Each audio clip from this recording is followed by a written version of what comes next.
Bonjour et merci de nous retrouver pour la Foi prise au mot, votre rendez-vous de formation chrétienne. Voici 15 ans, le 5 août 2007, le cardinal Lustiger disparaissait. 15 ans, c'est le temps nécessaire pour prendre un peu de recul et commencer à faire l'histoire de celui qui fut archevêque de Paris quasiment durant tout le pontificat de Jean-Paul II, puisqu'il entra en charge en 1981 et démissionna en 2005. Alors, qui était Jean-Marie Lustiger? Quelles furent son action et son influence sur l'Église de France, voire sur l'Église universelle? Comment caractériser sa pensée? Voici les questions que je vais poser à mes deux invités. Denis Pelletier, bonsoir. Bonsoir. Vous êtes historien, vous êtes directeur d'études à l'École pratique des hautes études et vous avez coordonné, avec l'autre invité que je présente immédiatement, un colloque sur Jean-Marie Lustiger. Benoît Pellistrandi, vous êtes l'autre. Bonsoir. Bonsoir. À avoir coordonné ce livre. Vous êtes historien, vous êtes membre de l'Institut Lustiger et vous êtes professeur au lycée Condorcet. Alors, j'ai commencé à dire membre de l'Institut Lustiger. Qu'est-ce que c'est que l'Institut Lustiger d'abord? L'Institut Lustiger a été fondé quelque temps après la mort du cardinal pour essayer de rassembler, de fédérer toutes les initiatives qui pouvaient surgir à la suite de la trace qu'il avait laissée auprès de très nombreux groupes, pas simplement de catholiques. Et l'Institut Lustiger s'est attaché à la fois à construire des archives. Alors, il y avait naturellement les archives du diocèse, les archives de l'archevêché plus précisément, et puis de rassembler le maximum de témoignages. Et donc, on a des matériaux assez exceptionnels, depuis ceux qui avaient connu Jean-Marie Lustiger comme aumônier d'étudiants, jusqu'à des personnes qui avaient travaillé avec lui quand il était archevêque de Paris. On a eu aussi un gros travail de récollection de l'ensemble de ces homélies qui sont alors certaines ont été revues par le cardinal lui-même, d'autres non. Et puis il y a notamment deux personnes clés qu'il faut nommer. C'est Jean Duchesne qui est l'exécuteur littéraire du cardinal Lustiger et qui a donc une connaissance très précise de ce que le cardinal Lustiger voulait laisser écrit, ou au contraire qu'il fallait non pas détruire parce qu'il y aurait eu des secrets, mais parce que ce n'était pas abouti. Il a peut-être fait lui-même ce qu'il fallait détruire. Il a préparé les choses. Il a préparé les choses. Et puis Philippe Laborde, qui a été un des collaborateurs du cardinal Lustiger et qui a été très précieux pour nous pour la construction du colloque parce qu'il a permis aux historiens d'entrer dans ces archives qui étaient encore rue Barbet de Jouy et de les guider parce qu'elles sont encore en voie de catalogage et donc de donner un matériau réel, sans filtre, c'est-à-dire il n'y avait pas de secret. La seule chose sur laquelle les historiens n'ont pas pu accéder, c'est tout simplement les courriers du cardinal Lustiger au pape Jean-Paul II, pour la raison simple que les archives Jean-Paul II ne sont pas ouvertes au Vatican. Et il n'y a pas de secret à attendre. Il n'y a pas de secret à attendre. Et par exemple, Jean-Dominique Durand, qui en parle dans le livre, on lui a donné quand même la liste des courriers qui avaient été adressés et le thème. Voilà. Mais il ne faut pas non plus fantasmer sur ce qu'on pourrait trouver dans les archives. À titre personnel, moi, ce qui m'a aussi frappé, c'est de voir, par exemple, toute la correspondance des lettres qui ont été reçues, notamment au moment du bicentenaire de la Révolution française, des lettres parfois d'injures absolument incroyables à l'égard accusant carrément Lustiger de ne pas être catholique puisqu'il allait participer à certaines commémorations du bicentenaire de la Révolution française. Donc il y a tout un matériau qui va depuis les actes de gouvernement jusqu'à effectivement ce courrier, qui nous a permis de construire une approche la plus historienne possible de cet épiscopat, mais pas simplement de l'épiscopat, puisque les dates que nous avons retenues, c'est 1954-2007. Entre 1954, crise et recomposition catholique. Voilà, c'est l'ordination de Jean-Marie Lustiger, 2007, la date de sa mort. Et donc, quand on m'a confié la tâche d'organiser ce colloque, je me suis immédiatement tourné vers Denis Pelletier, puisque je voulais lui emprunter cette notion de crise catholique qu'il avait forgée dans un livre qui avait fait date au début des années 2000. Avant d'interroger Denis Pelletier, est-ce que, rassurez-moi, vous n'êtes pas les chiens de garde de la mémoire de Lustiger? Je veux dire par là que vous n'êtes pas là pour contrôler ce qu'on dit de Lustiger, etc. Alors, l'idée, et en tout cas, comme historien, l'idée c'est vraiment de commencer, comme vous l'avez dit, il y a maintenant une distance qui a été acquise par le temps. Jean-Marie Lustiger est une personnalité flamboyante, qui a à la fois marqué très profondément pas simplement le diocèse, par la carrière qu'il a eue, mais les gens qu'il a rencontrés. Il a, à lui tout seul presque, incarné l'Église de France pendant le pontificat de Jean-Paul II. Mais ce qui nous intéresse justement, c'est de comprendre le phénomène. Il y a une donnée biographique qui est évidente, le fameux cardinal juif, On reviendra sur cet élément-là.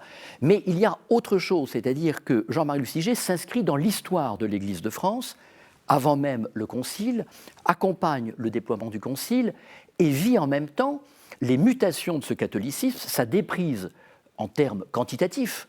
On passe de 40% de pratiques religieuses en 1950, et on est à 2% aujourd'hui, selon les chiffres de Guillaume Cuchet. Donc, on voit bien qu'il y a quelque chose de considérable qui se passe à ce moment-là, et avec un homme qui passe son temps à dire que le christianisme en est à ses débuts. Alors là, il y a un de ces paradoxes, mais je crois que le cardinal Lustiger est particulièrement fécond en paradoxes. Pourquoi est-ce qu'il est intéressant pour un historien, Lustiger, à part pour faire sa biographie, justement ?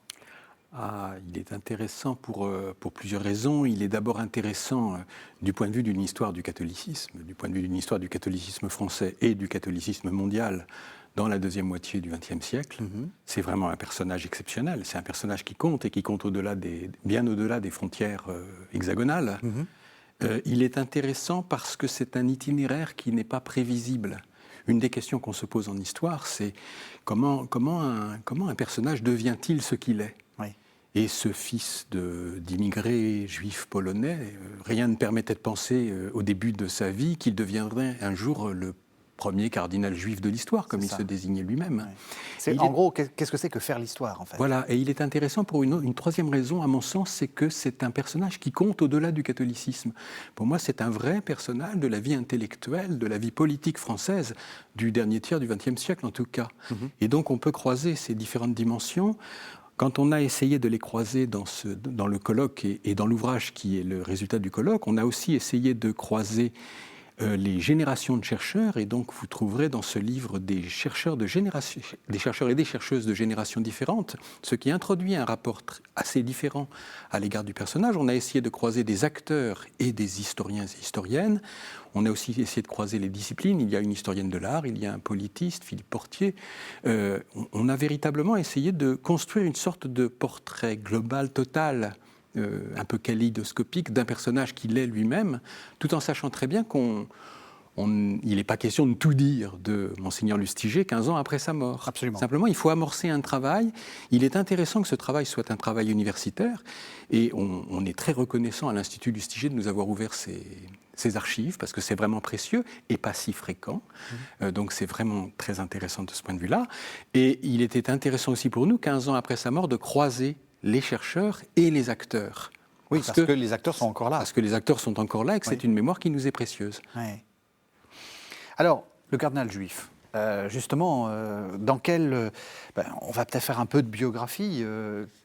Quand est-ce que naît Jean-Marie Lustiger et dans quelles circonstances se convertit-il pour devenir le futur cardinal juif ?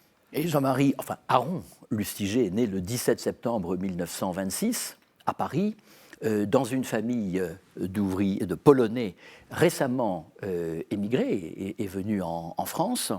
Et il va ensuite avoir le parcours d'un jeune Français passé par l'école laïque. Ça, c'est aussi quelque chose de très très fort chez Jean-Marie Lustiger, avec le souvenir de l'école primaire, le souvenir du lycée. Et il avait pour son lycée, le lycée Montaigne, qui est juste en face du Luxembourg, vraiment un lien très fort.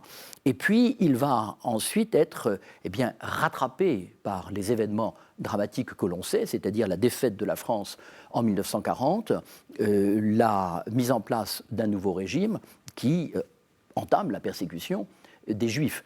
Et Jean-Marie Lustiger, avec sa sœur Arlette, sont réfugiés à Orléans. Sa mère continue de vivre à Paris pour pouvoir venir les voir à Orléans, tandis que son père, lui, est parti. Et à Orléans, il va y avoir cette conversion et ce baptême dans la chapelle de l'évêque d'Orléans, Monseigneur Courcou. Et à partir de ce moment-là, Aaron Lustiger devient Jean-Marie Lustiger. Et cette histoire qui va être encore chargée de tragique, puisque sa mère est arrêtée, déportée et meurt à Auschwitz, va ensuite le pousser, Jean-Marie Lustiger, vers le sacerdoce, au prix d'une crise familiale très forte avec son père, qui est lui survivant, et une incompréhension extrêmement forte entre cet homme venu de la tradition socialiste polonaise, donc libre penseur, pas du tout attiré par le monde religieux, et ce sentiment de rupture, parce qu'il faut imaginer ce que c'est qu'un juif converti qui embrasse la vocation sacerdotale dans une église catholique qui, dans sa prière du Vendredi Saint, parle encore du peuple déicide. Donc, je crois qu'il faut remettre un petit peu tous ces éléments là, jusqu'à l'ordination en 1954. Mais ce qui est aussi très important, c'est que ces éléments biographiques que nous exposons sur la place publique ont été des éléments tenus secrets par Jean-Marie Lustiger et qui n'étaient révélés qu'à une toute petite poignée de personnes extrêmement proches et qui ensuite a été livrés sur la place publique au moment de sa nomination à Orléans et plus encore au moment de sa nomination à l'archevêché de Paris en février 1981. Justement, on fait l'histoire, donc on est 15 ans après la mort de Lustiger, mais aussi plus de 60 ans après tous ces événements. Dans le monde contemporain, on a l'impression que juste après la guerre, on se rend compte de ce que c'est que la Shoah, et en fait, pas du tout. Je veux dire, on voit bien que les survivants rentrent dans une indifférence totale et qu'on ne célèbre pas ou qu'on ne se rend pas compte de ce qui s'est passé en réalité. Il a fallu en effet du temps pour que la Shoah rentre véritablement dans le débat public, pour qu'elle occupe la place d'événements de tragédie centrale de l'histoire du XXe siècle, place qu'elle occupe aujourd'hui. Ça, c'est quelque chose qu'on voit apparaître dans les années 1970, pas avant. Pendant longtemps, les rescapés se sont tus parce que leur expérience était indicible et inracontable. Et par conséquent, il a fallu attendre plusieurs décennies pour que la question vienne au cœur du débat public, même si par ailleurs, dans les milieux du judaïsme, la question était évidemment bien présente et a été présente beaucoup plus tôt qu'on ne le pense, dès l'immédiate après-guerre. Donc ça, c'est effectivement une chose qui compte je pense, qui a compté dans le rapport que le cardinal Lustiger a entretenu avec l'histoire et avec le catholicisme. Et pour rebondir sur ce que disait Benoît, moi je crois que l'une des originalités de Monseigneur Lustiger, c'est cette entrée dans le catholicisme par la tragédie. Et par une tragédie, la Shoah, au moment de la tragédie, par une tragédie qui est à la fois une tragédie personnelle, familiale. Il a perdu sa mère, et qui est en même temps une tragédie mondiale. Et je pense que ça nourrit très profondément son rapport à l'histoire du catholicisme, à l'histoire du salut, j'ai envie de dire, et la relation qu'il établit entre les événements qu'il vit et une histoire longue du salut qui inclut le judaïsme et qui inclut évidemment le judaïsme et le christianisme. Je pense qu'il y a là quelque chose de particulièrement original et qui permet de comprendre a posteriori la place qu'il a tenue à l'intérieur de l'Église catholique.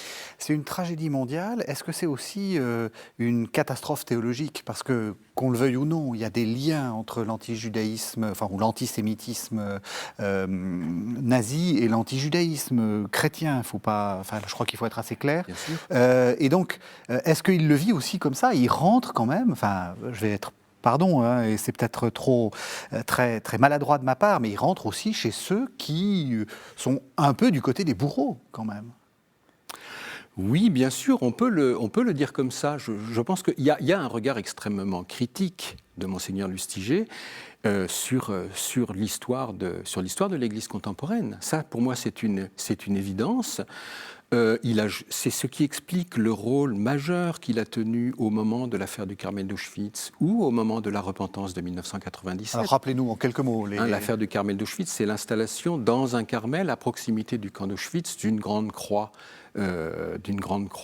chrétienne dans un lieu dans lequel on évite a priori d'inscrire des signes autres que des signes du judaïsme, bien sûr. En quelque sorte. Et donc, ça a suscité, dans les années 80, dans la deuxième moitié des années 80, une crise assez profonde qui a impliqué l'Église polonaise, le judaïsme, Rome, et dans laquelle deux archevêques français ont joué un rôle important.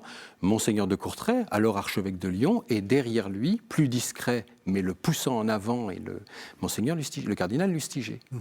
L'autre affaire, c'est la repentance des évêques en 1997 à Drancy. Et dans ces deux cas, la repentance vis-à-vis de leur responsabilité et de la responsabilité des chrétiens dans la Shoah, dans l'avènement de la Shoah. Et dans les deux cas, je pense que Monseigneur Lustiger met en jeu quelque chose qui est à la fois de l'ordre de l'itinéraire individuel, de la confrontation individuelle, personnelle à une tragédie, et puis quelque chose qui se situe entre, oui, vous avez raison, entre la théologie et l'histoire. Et à mes yeux, Monseigneur Lustiger, qui n'est pas véritablement un intellectuel, qui est plus un homme d'action, mais qui est quelqu'un qui a un grand respect pour le travail intellectuel et une grande culture intellectuelle, à mes yeux, Monseigneur Lustiger est quelqu'un qui ne cesse de penser la théologie dans son rapport à l'histoire, et je dirais le moment présent dans son rapport à l'histoire longue. Et je crois aussi que cet élément explique pourquoi Jean-Marie Lustiger a toujours eu une vue qui dépassait les frontières de la France. Certes, il était archevêque de Paris, mais il avait une vision qui était européenne. C'est-à-dire que, et son histoire, les liens qu'il avait avec la Pologne, mais c'était surtout l'allemand qui était une langue. Son père l'a envoyé en Allemagne jusqu'en 1933, et je crois même en 1934. Donc il avait pour parler parfaitement l'allemand, et il a été un de ceux qui savait pertinemment des choses qu'on a découvert par la suite, à savoir finalement l'ambiguïté de la Pologne dans l'extermination des Juifs polonais. C'est-à-dire que ce n'était pas simplement parce qu'ils avaient été envahis par les Allemands que les choses se sont faites. Il y a eu des complicités, et l'antisémitisme polonais, qui était profondément lié à l'Église polonaise, a joué un rôle énorme. Et à ce moment-là, on comprend pourquoi, avec quelqu'un comme le pape Jean-Paul II, il y a immédiatement une sorte d'intimité, mais qui est une intimité qui n'est pas liée à la connaissance qu'ils avaient l'un de l'autre, mais qui est une intimité liée aux tragédies vécues par l'Europe. Ah oui, vous pensez que parce qu'on a présenté souvent, je suis désolé, on fait des allers-retours dans la chronologie, mais les téléspectateurs savent que donc il est nommé en 80 archevêque de Paris et qu'il a une très forte proximité avec le pape Jean-Paul II. On a souvent lié ça à des questions de stratégie, ils avaient la même vue sur la reconquête catholique, etc. Vous pensez que c'est aussi quelque chose de très personnel ? Oui, et je pense qu'elle est liée à cette compréhension intime du caractère dramatique de l'histoire, mais qui est liée justement à ce que vient de dire Denis, à l'attente et l'espérance du salut.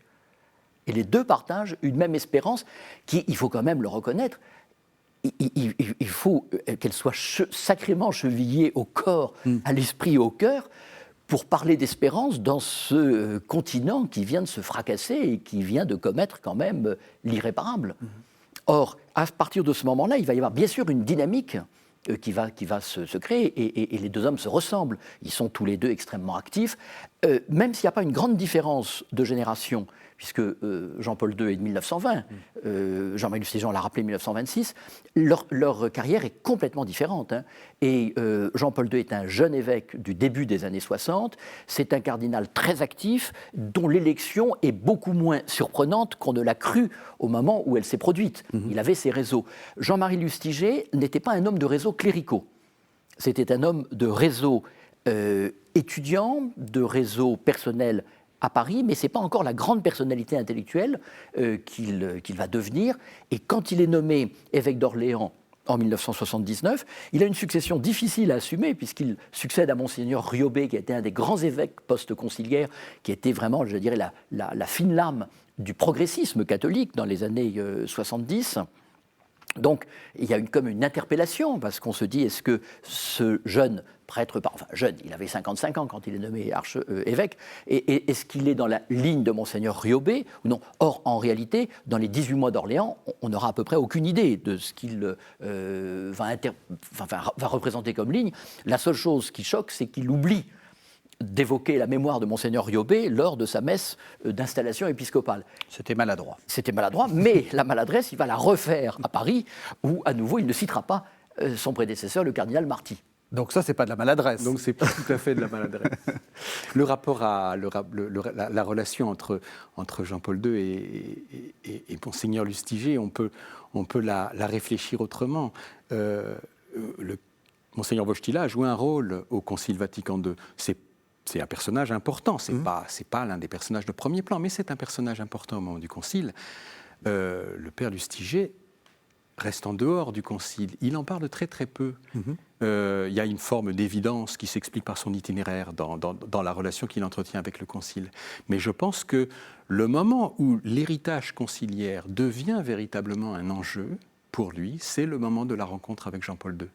C'est dans le cadre de la discussion avec Jean-Paul II et de cette espèce de communauté d'esprit dont parlait Benoît que s'actualise en quelque sorte le rapport de Monseigneur Lustiger avec le Concile de Vatican II. Et donc oui, bien sûr, il y a une politique romaine. Oui, bien sûr, il se retrouve sur une politique de l'Église, sur une politique romaine. Mais je ne pense pas qu'on puisse réduire leur relation à une dimension instrumentale. Il y a quelque chose de plus intéressant et qui tient encore une fois à la tragédie du XXe siècle. Il est ordonné, c'est votre choix, 1954. Il est ordonné dans un diocèse qui est le diocèse de Paris. Ça ressemble à quoi le diocèse de Paris en 54 ? C'est comme ça. Je veux dire, on le sait bien, la France est tellement centralisée qu'on a l'impression que tout se passe à Paris. Alors c'est une idée fausse, parce qu'il y a quand même beaucoup d'autres initiatives, et puis il y a la grande capitale religieuse aussi qui était Lyon. Les provinciaux vous remercieront. La ville de Paris est une ville qui est particulièrement dynamique et surtout qui va devenir, j'allais dire, la vitrine des transformations socio-économiques en cours. Je dirais 54, ça y est, c'est la fin de la reconstruction et c'est l'entrée dans un dynamisme pas simplement économique, mais bien sûr économique, mais j'allais dire aussi dans un dynamisme intellectuel, scolaire et étudiant. Et je le dis pertinemment, puisque le premier ministère de Jean-Marie Lustiger, ça va être d'être aumônier d'étudiants. Or, nous avons à l'époque encore une structure extraordinairement hiérarchique. Je rappelle, parce que j'ai le chiffre pour 1960, il y a seulement 10% d'une classe d'âge qui arrive au baccalauréat. Oui. Et l'ensemble des étudiants de l'enseignement supérieur en 1960, toute discipline et sur la France entière, c'est 100 000. Je rappelle pour mémoire qu'aujourd'hui, on en est à 2,5 millions, 3 millions. Bon. Donc, et ces 100 000 ne sont pas tous des fils d'ouvriers. Et ces 100 000 sont loin d'être des fils d'ouvriers, c'est plutôt des fils de la bourgeoisie, avec cependant un vrai phénomène de méritocratie républicaine et d'ascension sociale. Et à la Sorbonne, où toutes les universités de Paris sont rassemblées, on n'est pas encore sur Paris 1 jusqu'à Paris 13. Tous les étudiants sont à la Sorbonne. Jean-Marie Lustiger voit effectivement ces jeunes qui sont nés tout juste, je veux dire, enfin, entre 1935 et 1940, et puis après il y aura une autre génération, mais ce sont donc en fait certes des enfants de la guerre, mais ce ne sont pas des jeunes qui ont été marqués par la conscience de la guerre, c'est des souvenirs d'enfance. Bon. Et il va les accompagner avec notamment un personnage très important, qui est Monseigneur Maxime Charles, le fondateur du Centre Richelieu, qui est le nom de l'aumônerie catholique de la Sorbonne.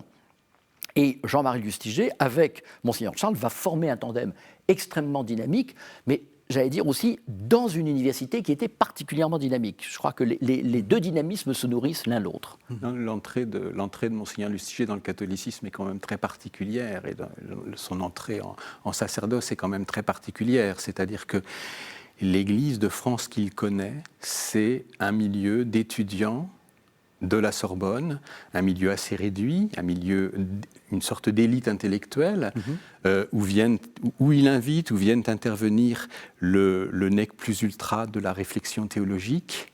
C'est vraiment un milieu qui est très particulier. Pendant longtemps, Monseigneur Lustiger n'a pas su ce que c'était que la paroisse, en quelque sorte. Son rapport, son entrée dans le catholicisme, c'est une entrée par le travail intellectuel. Et notamment à travers, me semble-t-il, des lieux où ce qui ensuite s'est imposé au moment du Concile Vatican II, cette espèce de renouveau théologique, liturgique, pastoral qui s'est imposé au Concile Vatican II, était déjà présent.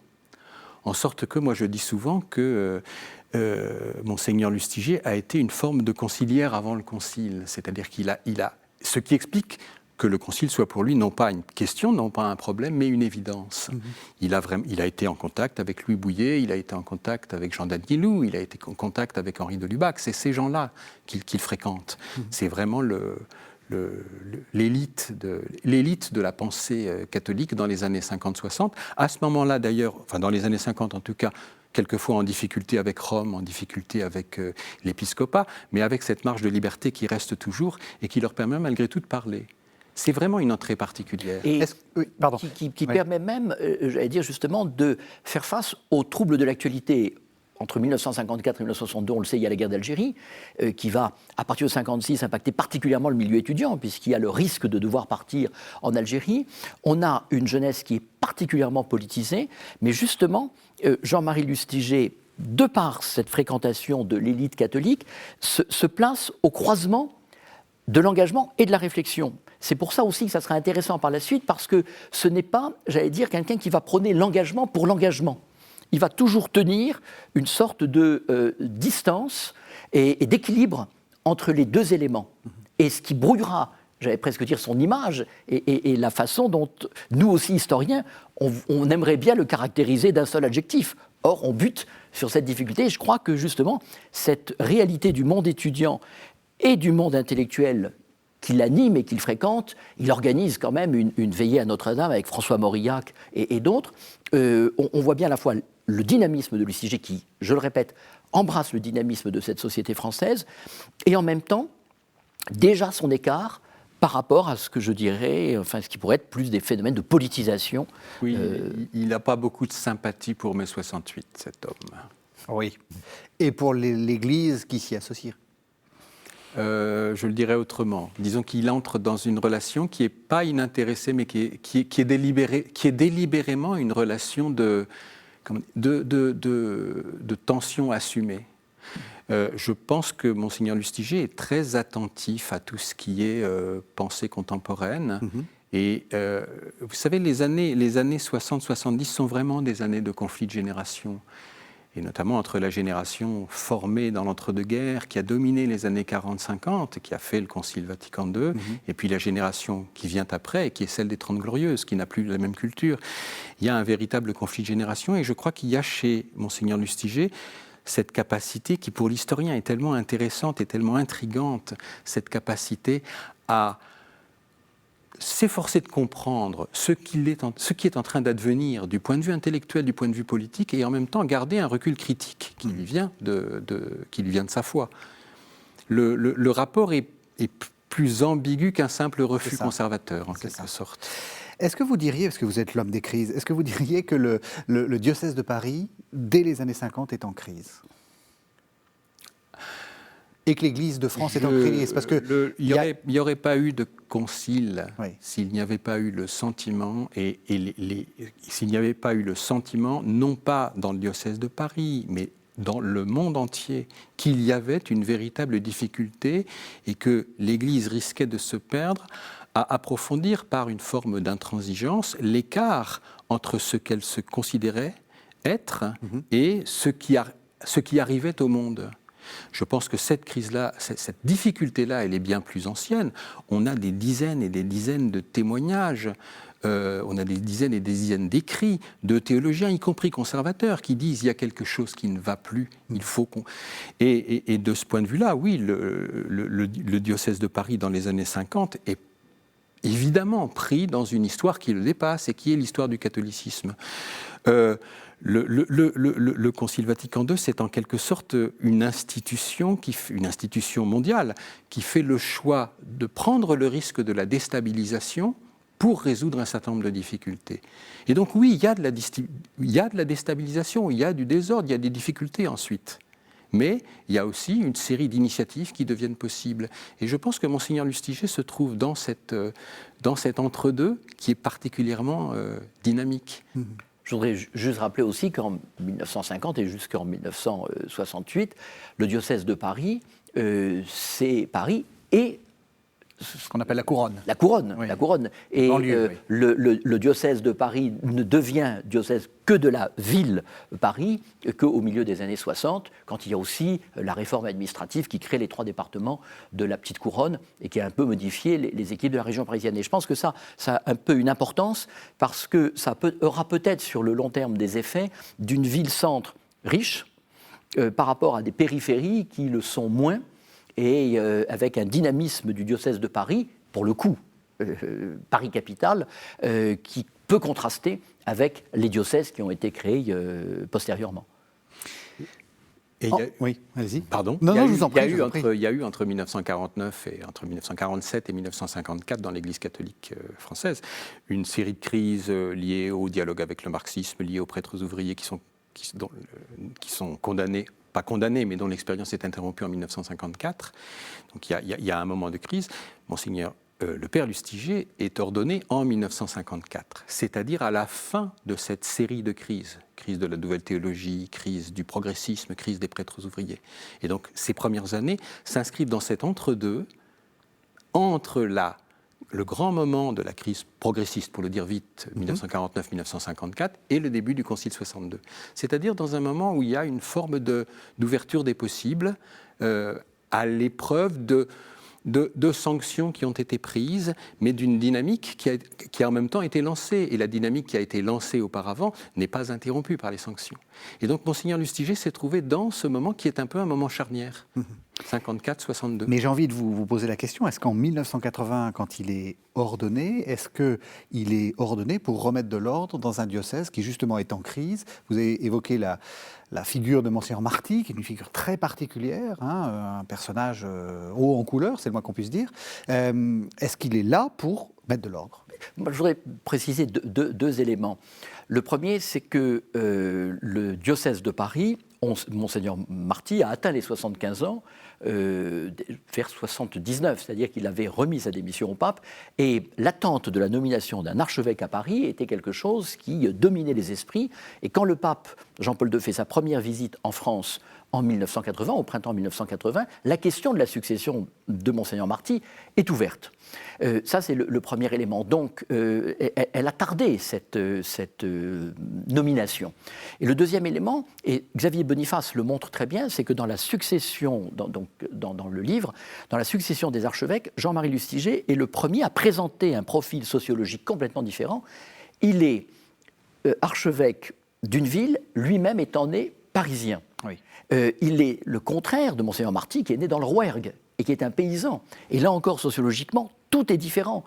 Jean-Marie Lustiger n'est pas passé par le petit séminaire, n'a pas du tout c'est pas du tout un de ces pasteurs donnés par ce qu'on appelait les hautes terres de chrétienté, la Bretagne, le Pays Basque, le sud du Massif central. Donc, de ce côté-là, il serait un ovni, aurait-on dit à l'époque. En réalité, il est une sorte de précurseur. C'est-à-dire, on voit aussi à travers son parcours biographique la mutation de la base sociologique du catholicisme, et étant lui-même vraiment le produit de la ville, il a une pensée de la ville que sans doute ses prédécesseurs n'avaient pas exactement de la même façon. Et ça participe de cette modernisation, dire que la ville n'est pas simplement le lieu de perdition, pour le dire vite et de façon un peu caricaturale, la ville est aussi le laboratoire de la modernité. Mais pour ne pas contourner votre question sur la remise en ordre, oui, il y a évidemment, depuis le milieu des années 1970, on pourrait discuter sur la date exacte, une volonté, à la fois à Rome, dès la fin du pontificat de Paul VI, et dans l'épiscopat français, une volonté de remettre de l'ordre dans la maison. Et donc, oui, à l'évidence, Monseigneur Lustiger a ce rôle, a cette fonction. C'est évident. Là encore, pour moi, les retombées du Concile confrontées à l'esprit des années 68. La mise en œuvre du Concile dans le cadre des années 68, ou du moment 68 entendu comme un moment qui dure une dizaine d'années, de remise en cause assez profonde des systèmes de valeurs des pays occidentaux, pas seulement en France, c'est un phénomène mondial, 1968. Et donc, dans ce moment de remise en cause des systèmes de valeurs, de bascule d'une société qui était une société héritée de la Révolution industrielle et de la Révolution française, vers la société dans laquelle nous sommes aujourd'hui, et qui est une société des individus confrontés aux enjeux de la consommation, puis maintenant aux effets de cette consommation. Il y a là un moment qui est vraiment un moment charnière, et dans lequel le catholicisme est pris à la fois comme acteur, les catholiques sont acteurs, et aussi divisés que les autres citoyens, que les autres Françaises et Français. Donc il est pris là-dedans comme acteur, il est pris aussi comme cible, parce que l'Église est un lieu de fabrication d'un système de valeurs, est un lieu de référence en termes de valeurs, et que toutes ces institutions comme la famille, comme l'école, comme l'armée, sont à ce moment-là attaqués. Et donc, oui, il y a une volonté de remettre un tout petit peu d'ordre dans la boutique, de remettre de l'ordre dans la boutique. Mais on se tromperait, à mon avis, et il y a, je pense, un tournant, on va dire un tournant conservateur, il faudra avoir le temps de préciser, mais il y a un tournant conservateur dans la lecture du Concile Vatican II, au milieu des années 70, par rapport aux différentes lectures qui étaient possibles. Ça, c'est une évidence. Et Monseigneur Lustiger en est un des acteurs. Mais je pense qu'on réduirait vraiment beaucoup le personnage à le réduire à cette remise en ordre. Parce que Monseigneur Lustiger, c'est un style aussi. Comment est-ce que vous le définiriez? Vous avez employé l'adjectif, je ne sais pas si c'est vous, flamboyant. Oui, j'avais. Alors, moi, je me demande si on réfléchit à la nomination de Jean-Marie Lustiger. Pourquoi Jean-Marie Lustiger est nommé archevêque de Paris? Et auparavant, pourquoi il est nommé évêque à Orléans? Pendant 10 ans, il a été curé de paroisse à Sainte-Jeanne de Chantal de 1969 à 1979. C'est une expérience au départ traumatisante pour lui, parce qu'il ne connaît pas du tout le monde de la paroisse. Alors, on a essayé de lui vendre l'affaire en disant tu vas rencontrer les parents de tes étudiants et tu vas voir ce que c'est. Et Jean-Marie Lustiger n'était pas du tout justement dans ces cadres très traditionnels qui formataient, je dirais, la pensée cléricale du moment. Et à Sainte-Jeanne de Chantal, il va vraiment avoir un laboratoire qui répond à la fois justement aux dynamiques lancées par le Concile. Donc il va beaucoup travailler la liturgie, avec une modification de l'espace intérieur. Il va faire appel à des artistes, notamment Jean Touret, qu'il rappellera ensuite pour le maître-autel à Notre-Dame. Il va confier à l'organiste Henri Paget le soin de composer des hymnes liturgiques et des chants qui vont devenir les chants de la paroisse. Il va créer aussi un cycle de formation pour les laïcs de la paroisse. Et en fait, si on regarde de très près ce qu'a fait dans l'ouvrage Anne-Marie Pelletier, ce qui a été fait à Sainte-Jeanne de Chantal, on a en fait le programme de ce qui va être fait ensuite au niveau du diocèse. Alors, était-ce une réussite? Sans aucun doute, parce que la paroisse Sainte-Jeanne de Chantal a attiré du monde, notamment des anciens étudiants de Jean-Marie Lustiger qui venaient là, ce qui prouve bien aussi qu'il y avait une sorte, j'allais dire, de déconstruction de l'idée de paroisse, puisque ce n'est pas simplement la paroisse territoriale, et qu'il y avait déjà un phénomène d'adhésion à la personnalité extrêmement riche de Jean-Marie Lustiger. Et c'est fort de cet acquis, qui en réalité était parfaitement observé, et il faut quand même rappeler que le père Lustiger a été un curé difficile pour son archevêque. Et que pour Monseigneur Marty, ce n'était pas toujours évident. Et c'est assez amusant de voir ensuite à front renversé quand lui-même archevêque sera un archevêque parfois difficile pour ses propres curés. Mais là, pour le coup, c'est les éléments biographiques. Et il est évident qu'il y avait chez Jean-Marie Lustiger, je crois, une claire conscience de son originalité. C'est un homme qui travaillait vite, c'est un homme qui savait repérer dans les personnes qu'il rencontrait ce qui allait pouvoir lui être utile. C'est un homme qui est impatient. Et donc il y a aussi chez Lustiger une sorte de, je veux dire, on l'a appelé aussi l'archevêque bulldozer, ce qui dit bien ce que ça veut dire. Donc humainement, il n'a pas toujours été si facile, mais justement ce dynamisme, cette impatience, ce côté effectivement aussi un peu écorché, vif qu'il pouvait avoir, lui a permis d'être un visage complètement neuf pour cette Église de France en 1981. Et ce qui est très frappant, c'est que quand il est nommé, d'abord, il est invité au journal télévisé. Alors quand on compare à 2022 et l'annonce de la nomination d'un archevêque à Paris, et ça ne tient pas, je dirais, à la personnalité de l'archevêque, non, à la situation. Et puis très vite, il va s'imposer comme une des grandes voix médiatiques de l'époque. Je rappelle qu'il est invité à l'Heure de vérité, qui est la grande émission politique de l'époque, et que vraiment, il va devenir, entre guillemets, un bon client des médias. Il le sait, il en profite, et de ce côté-là, il a une parfaite connaissance des codes de la communication. Et on le sait bien, puisque pour le diocèse, il va la doter d'une Radio Notre-Dame, et puis, à la fin des années 90, de votre télévision, KTO. Qui maintenant n'est plus la télévision du diocèse de Paris. Oui. Mais effectivement, c'était le début enfin, c'était l'intuition de Lustiger. De ce côté-là, Lustiger est un moderne. Oui, pour moi, sans le moindre doute. Un moderne critique. Oui. Un moderne critique, c'est-à-dire quelqu'un, encore une fois, qui entretient, on pourrait dire, une relation de crise consentie avec la modernité. Crise consentie, ça veut dire la modernité, c'est important, c'est intéressant, c'est là-dedans qu'on vit. je connais. Lustiger, je dois connaître. Donc Lustiger sait de quoi il parle. Et une relation de crise consentie ou d'affrontement consenti, c'est-à-dire oui, mais tout n'est pas bon à prendre. Et donc nous devons, l'aggiornamento en quelque sorte, la mise à jour de l'Église, la rencontre entre l'Église et la modernité doit se faire, mais elle doit se faire sur un mode critique. Ce qui donne la complexité du personnage et fait qu'effectivement il n'est pas commode ni avec son arche. On se demande avec qui cet homme a pu être commode. Il y a un côté homme de pouvoir chez Monseigneur Lustiger, évidemment. C'est quelqu'un qui ne s'embarrassait pas toujours de forme lorsqu'il avait besoin d'écarter des collaborateurs ou d'écarter des personnes. Je pense que c'est un véritable homme de pouvoir. C'est un homme de pouvoir probablement pas pour le pouvoir, mais simplement pour l'action. C'est-à-dire c'est ce qui différencie peut-être l'homme d'action de l'intellectuel. Je pense que autant Monseigneur Lustiger est un homme qui a énormément de respect pour le travail intellectuel et qui lui-même travaille beaucoup et lit beaucoup, autant ça n'est pas un intellectuel parce qu'il n'a pas le temps de se poser la question d'Hamlet, être ou ne pas être. Il a besoin d'un que son diocèse avance. Il a besoin que les choses avancent. C'est ça. On arrive, il ne reste plus que 10 minutes dans cette émission. Quels sont les grands chantiers, les grandes réalisations que Lustiger archevêque a mis en place pour vous? C'est une question vaste parce que il me semble que la dynamique lancée par le cardinal Lustiger demeure celle du diocèse de Paris et que d'une certaine façon, c'est d'ailleurs un risque sans doute pour ses successeurs, il est une sorte de figure du commandeur, enfin il fait un peu statut du commandeur.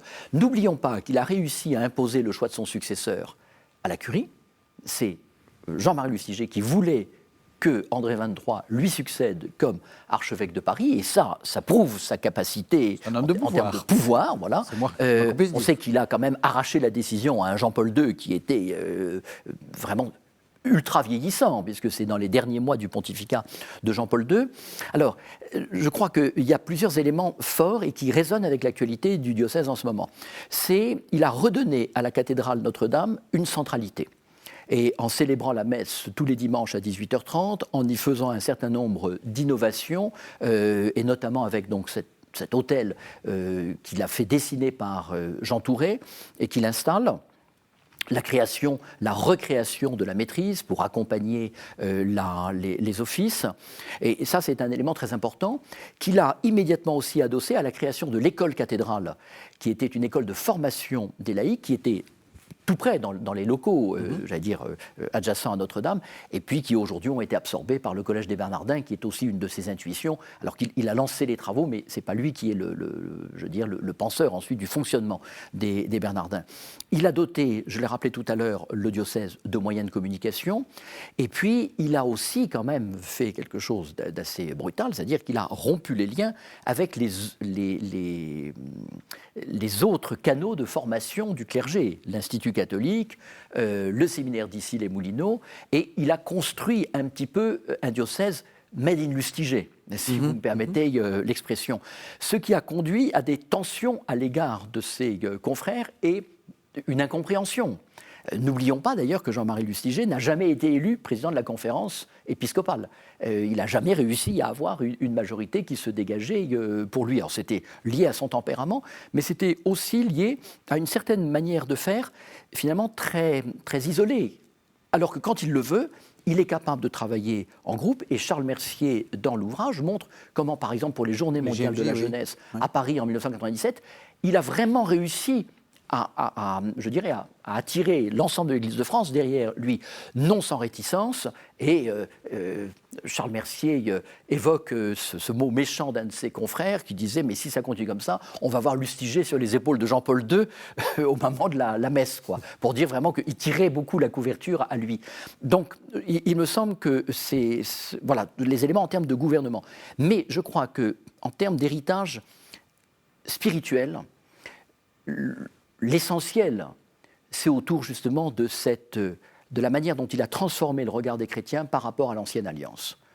Et tout se joue dans pas simplement, mais c'est-à-dire il a quand même pensé ses obsèques dans le détail, dans cette plaque qui est posée sur un pilier de la cathédrale où il dit « Je suis né juif et je suis chrétien, qui renvoie aussi au dialogue avec ses frères juifs et qui n'a pas été toujours facile.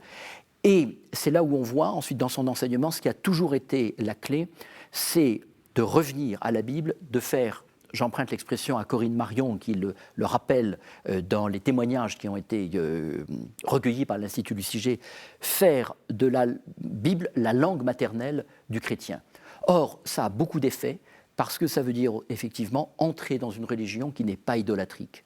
Et je dirais de ce côté-là qu'il me semble que Jean-Marie Lustiger coïncide avec le livre de Marcel Gauchet, Le désenchantement du monde et la religion de la sortie de la religion, c'est-à-dire qu'il remet au cœur du christianisme justement cette capacité qu'a le judaïsme de nous empêcher de tomber dans une religion construite par les hommes et pour les hommes, et donc d'être face à l'altérité de Dieu tout autre, révélé par le Christ dans sa passion et sa résurrection.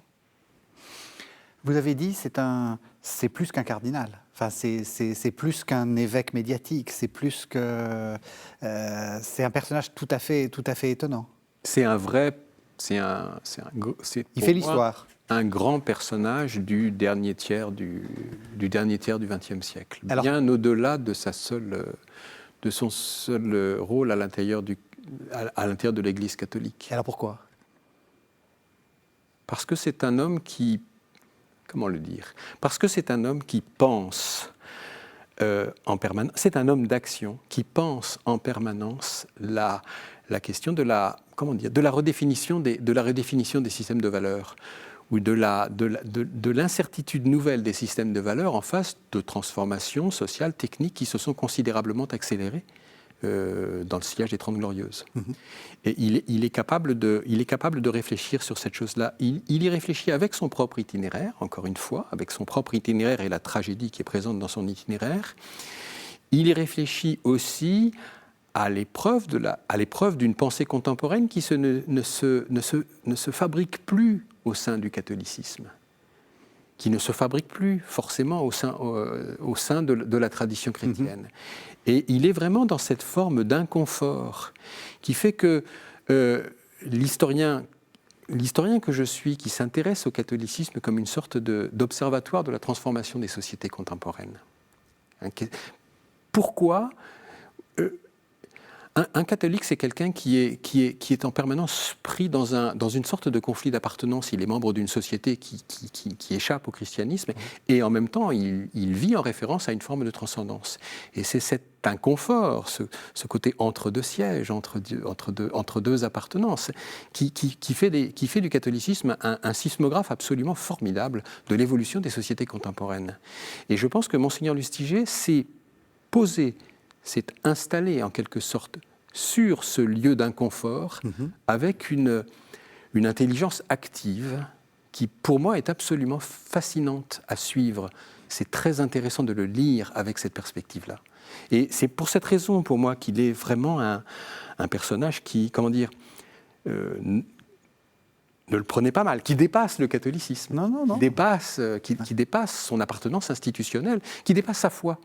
Parce qu'il a quelque chose à raconter à des gens qui ne partagent pas ses engagements. Vous avez, donc, je présente ce livre, Jean-Marie Lustiger, entre crise et recomposition catholique, avec une préface du cardinal 23, c'est aux presses universitaires de Rennes. Une postface. Une postface. Et c'est important parce que c'est effectivement, le cardinal 23 est venu à la fin du colloque et s'est livré comme rarement il s'était livré.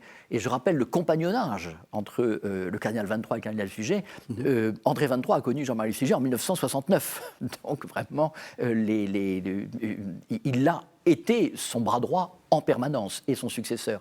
Et dans cette postface, le cardinal 23 vraiment se place dans la logique de ce qu'on a voulu, c'est-à-dire un regard. Il est cardinal archevêque de Paris, il parle de Jean-Marie Lustiger comme d'un autre cardinal archevêque de Paris, mais aussi en historien et en sociologue, me semble-t-il.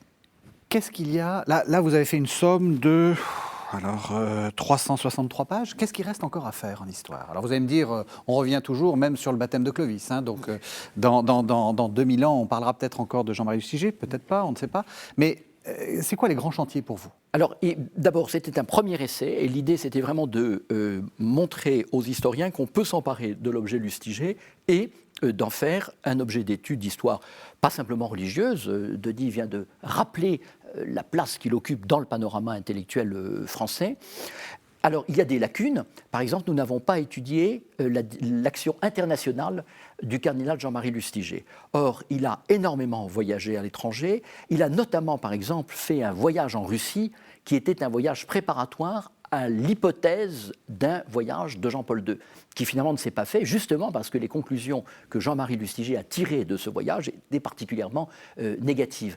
Donc, de ce côté-là, il y a encore beaucoup de travaux à faire, et je pense que ce serait une des pistes les plus fécondes. Ensuite, je pense qu'il serait aussi intéressant de voir comment, je dirais, le monde catholique a interprété Lustiger. Il y a un article très intéressant de Jean Duchesne sur la galaxie Lustiger. Lustiger a été un point, j'allais dire, de concentration de plusieurs réseaux. Et il y a eu compétition, j'allais dire, entre ces réseaux, y compris pour la mémoire du cardinal Lustiger. Donc ça serait intéressant d'entrer un petit peu plus dans le vif. La réception, finalement. La réception, et d'y aller un petit peu avec le bistouri et d'essayer de voir... Mais ça peut faire mal pour certains endroits, parce qu'il y a des logiques de pouvoir qui sont restées. Je veux dire, le nom du cardinal Lustiger sert, je veux dire, comme étiquette encore aujourd'hui au sein de l'Église de France. Voilà, donc l'objet Lustiger n'est pas du tout fini. Et puis, je dirais un dernier élément qui a trait cette fois-ci à l'actualité du diocèse, la place de Notre-Dame dans le prochain dossier, enfin pas dans le prochain diocèse, mais une fois reconstruite, quelle sera la place de la cathédrale Notre-Dame? Est-ce qu'elle sera encore, je dirais, ce lieu très visible qu'en a voulu le cardinal Lustiger, ou une sorte de Disneyland catholique donné aux touristes? La question est posée. Même question pour vous? Qu'est-ce qui reste encore à découvrir ou à faire? Quand on fait un travail collectif sur un personnage, on fabrique un portrait qui est un portrait kaléidoscopique et qui est un portrait à un moment donné. Le travail des historiens, ce n'est pas de la répétition, c'est du déplacement. Moi, je pense que l'intérêt pour moi de ce genre de livre, l'intérêt de l'expérience qu'on a faite là, et l'intérêt de ce genre de livre, c'est que la lecture qu'on peut en faire suscite ensuite modifie le regard qu'on porte sur le personnage. Et à mes yeux, aucune des questions que nous traitons ou que nous avons demandé de traiter dans ce livre n'est tranchée de manière définitive. Évidemment, il faut continuer à travailler sur le judaïsme de Monseigneur Lustiger. Il faut continuer à travailler sur son rapport à la liturgie, qui pour moi est quelque chose d'absolument central. Il faut continuer à travailler sur le rapport qu'il établit entre la théologie et la prière. Cette forme, en quelque sorte, pas seulement confessante, mais cette forme priante de former la théologie qui est très étrange et qui est très originale, je trouve. Voilà, donc on peut continuer. Pour moi, l'ensemble des points qui ont été abordés dans ce livre restent complètement ouverts. Très bien, donc Jean-Marie Lustiger, entre crise et recomposition, c'est un ouvrage qui est paru aux presses universitaires de Rennes. Merci à tous les deux, merci de nous avoir suivis. Vous savez que vous pouvez retrouver cette émission sur le site internet de la chaîne www.ktotv.com et on se retrouve la semaine prochaine.